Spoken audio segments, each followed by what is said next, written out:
While this camcorder is sitting in a partially disassembled state right now, I have another camcorder to keep myself entertained with for just a little while. As the name would imply, on the tag for this camera bag, put a Hitachi DVD camcorder in unknown condition. Probably not the wisest move, considering how problematic these DVD camcorders were. Even when brand new, they were nowhere near as robust and well built as the Sony handycams of the day that recorded tape-based mediums. The camcorder was, for whatever reason, sitting in this Ziploc bag alongside its carrying case. And I don't know why, when they could have just put the camera in there, but there's this Ziploc bag full of miscellaneous equipment, camera equipment, and accessories. The carrying case has Canon gadget bag tag, even though this is clearly not a Canon camera bag. A CRV3 Duracell battery, which I'm sure is long dead by now. Another Duracell AA battery, and yet another. And the bag has seen better days, and could do with a dusting. So let's see what's in the bag.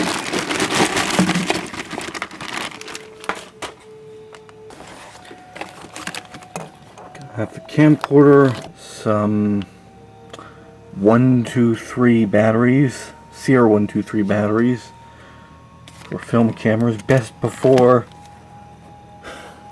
March of 2015. Hand strap, or a neck strap. That looks to be a neck strap. A few more DVDs.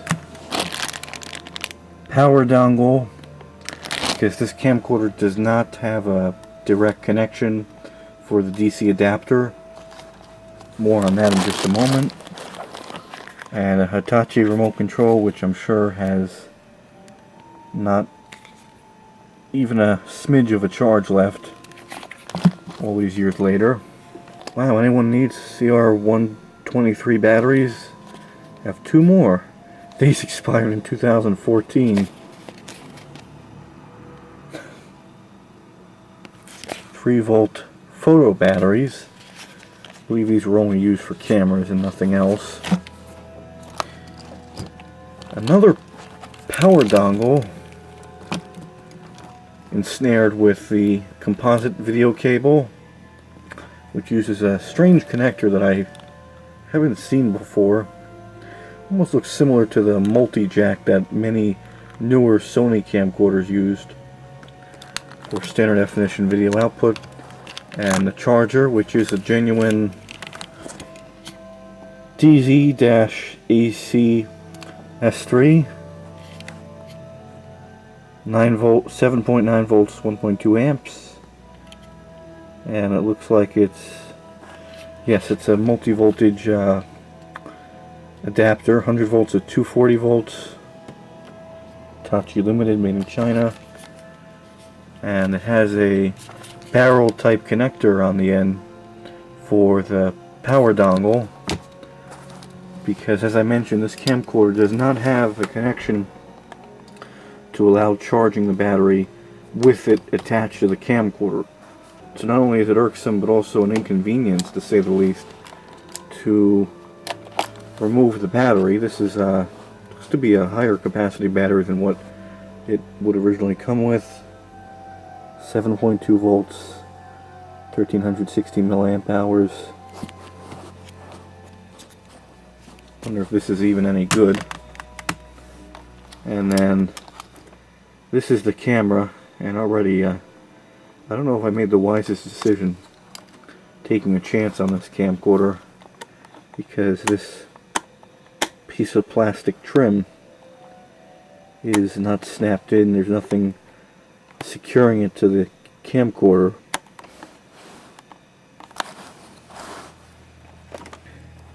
This was produced during the transitional period when DVD camcorders were still very popular, but more and more people were transitioning to hard disk drive based camcorders or flash memory camcorders altogether.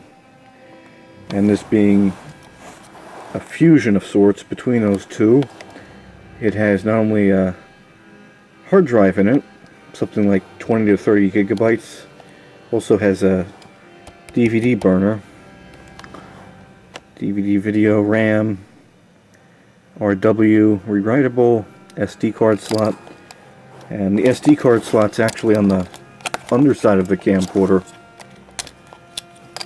but it isn't for recording video, it's only for taking still images. And for taking still images, there is a flash here on the front alongside the lens, and this is not a tally light, it's actually over here. I believe this is a red LED that will light up to let you know when and if you've actuated timer recording.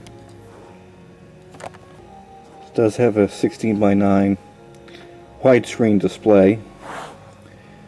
Playback controls, fast forward, rewind, pause, skip, play, menu, stop, exit, and dubbing. Small speaker, reset button, card access indicator for when you were taking photos or reviewing them, full auto, backlight compensation, display, quick menu, and LCD brightness buttons. A quick start button which puts the camera into a standby mode of operation that allows you to shut the screen, and when you're ready to resume you simply open the screen and press the button, and I believe this would light up blue when it was engaged, and the screen actually just latches into place, and then to open it you just put your hand on the bottom and flip it open like so. This was probably one of the worst decisions to put on a camcorder that many would try to cram into their pocket or just carry around in a bag. It uses this very small piece of plastic to act as a locking mechanism of sorts, and the only way to alter the positioning of this menu wheel is by pushing that in, but it's very easy to do so. So if you just have this sitting in a pocket and you just barely brush up against it, you can end up turning the camcorder on, and if you're very unlucky you could even have hit the record button and wasted a non-rewritable DVD just recording the ambient sounds of your pocket. There's a zoom control, doubles as your volume, typical for camcorders. Lens cap, which has got to be the cheapest I've ever felt. Very light. For protecting the lens, there is not an automatic lens shutter. And it says it's not a brand name lens, it just says a spherical video lens, 30.5mm lens threads. It's had a very, very narrow field of view. Charger appears to work. Seems to be charging the battery, unless that flashing light doesn't mean that it's charging, but that it's encountered an error of some sort. Since I don't want to wait for this to charge, I will untangle this power dongle.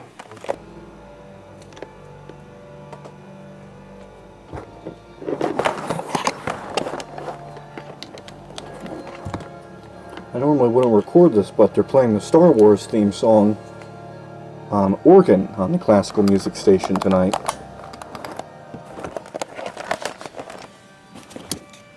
When you connect the dongle, it ceases charging the battery.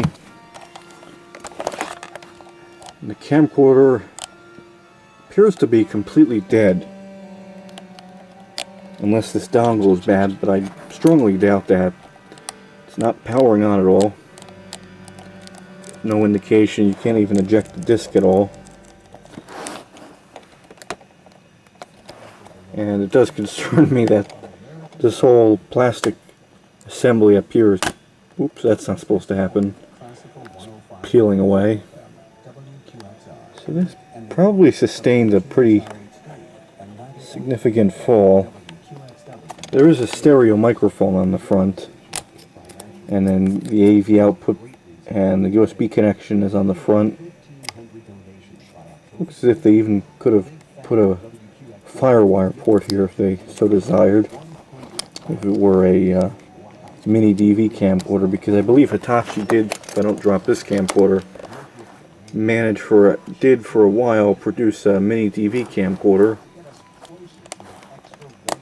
But this is probably what killed this camcorder. I think it's safe to say the camcorder is completely dead. Most likely from the fall it endured. See, I'm trying to connect this battery, which I let charge for about 5 to 10 minutes, and there's nothing at all showing on the screen. And they use this glossy, it's a glossy screen which just attracts fingerprints like crazy, and the reflections become a big problem when you're recording in bright situations. So that could be very problematic, and also greatly irritating when recording outdoors, because this camcorder, unlike several other Hitachi branded DVD camcorders, doesn't have a viewfinder. Where it should be is just a quick start button. You can actually see where the viewfinder would be. I'm sure it would stop right about here where the lens assembly began. There's nothing there. And the problem with these DVD camcorders is that the video that's recorded to DVD isn't playable on a standard DVD player until you finalize it using a DVD camcorder, preferably the one you recorded it with.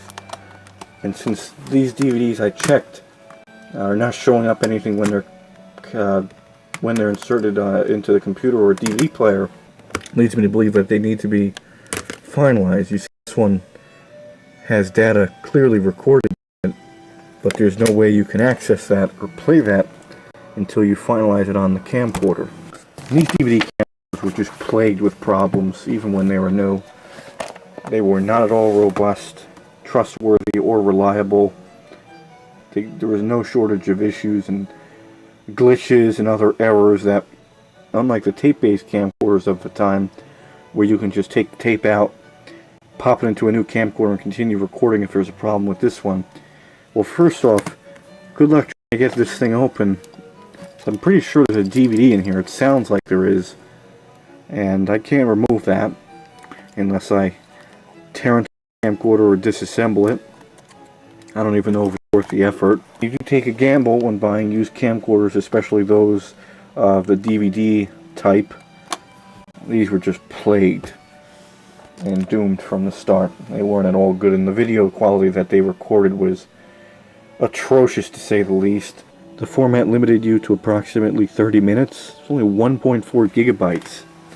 And it was MPEG-2 video, which is already compressed, so if you want to edit that, you have to finalize the disc, put it in your computer. It just becomes an arduous task in and of itself. So what will I do with this camcorder? I don't know. If I don't drop it on the ground, not that would make much difference. But it's not a total loss. I have batteries, some kindling to keep me warm throughout the winter months, and sticky notes.